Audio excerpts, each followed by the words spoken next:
If you feel that your research has become your entire identity, this video is for you.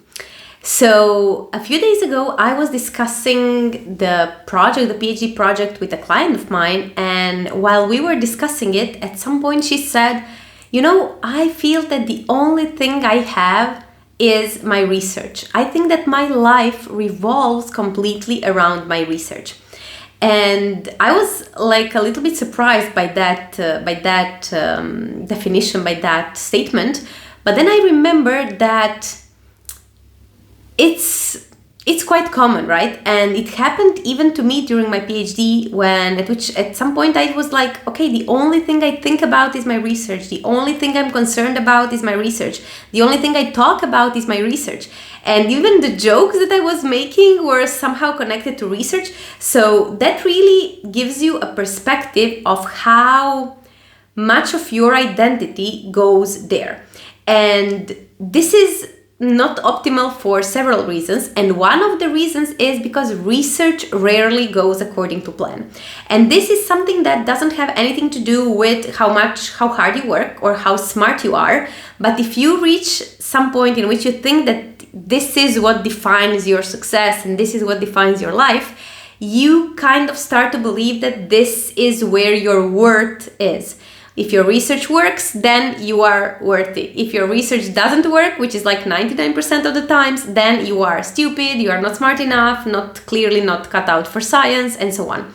So yeah, today's video is a little bit different, but I wanted to address that feeling because it comes from this sense and this narrative that is somehow propagated among PhD students that it has to become your entire life.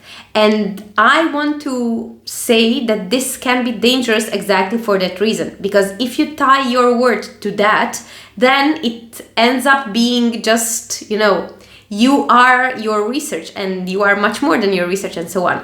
So one of the things that you can do to sort of detach those two things, like the self from the research, is to actually make sure that your success doesn't depend on how successful your experiments are. And the good way, I'm sure you're going to say, yeah, but how? And the good way to achieve that is to really make sure that you provide structure in your research in such a way that it doesn't say anything about you.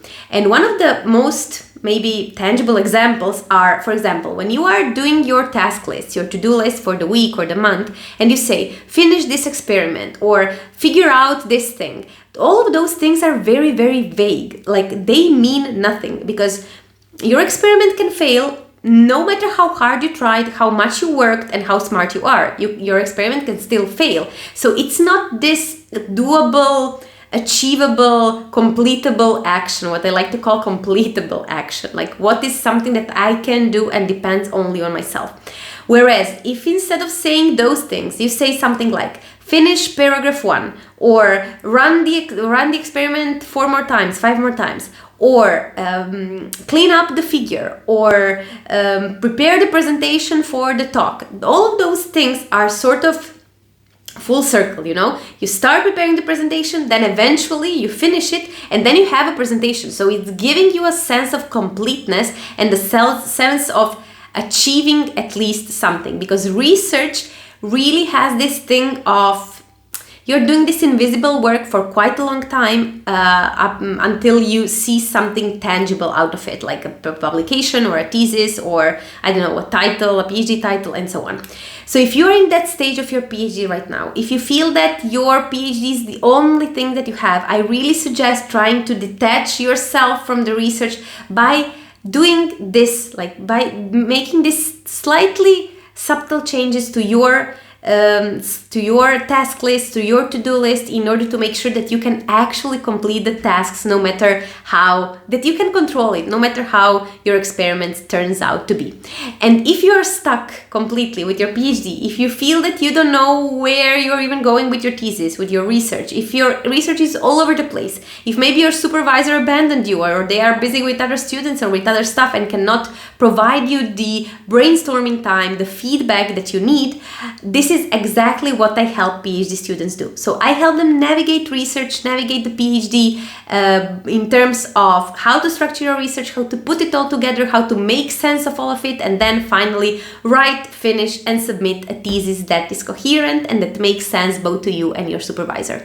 So if you are interested in this kind of help, I will leave a link down below in the description where you can schedule a completely free intro coaching call with me, in which we discuss exactly that, where you're at with your research, what are your current challenges, your struggles, and of course we see if we are a good fit to work together. So I hope that you found this video useful, and as always, see you in the next few days with another video. Bye bye.